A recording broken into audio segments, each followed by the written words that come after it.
ఒక వ్యక్తి జాగ్రత్తగా ఉండాలి. జాగ్రత్తగా ఉండాలి.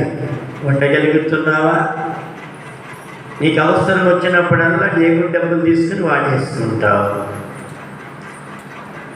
ఏమండి? కానీ జాగ్రత్తగా లేనటువంటి కుటుంబంలో ఒక కుటుంబము ఏలీ కుటుంబం. ఏలీ కుటుంబం ఏమైపోయిందో తెలుసా? దేవుని ఏలీ మంచి దైవజనుడే. ఏలీ మంచి దైవజనుడే కానీ మొదటి సమూయేలు గ్రంథం 2వ అధ్యాయం 12వ వచనములో ఉంటుంది, ఏలీ కుమారులు యెహోవాను ఎరుగ చూడండి. ఏంటి? దేవుని మందిరమునకు వచ్చినప్పుడు నీవు నేను దేవుని బిడ్డ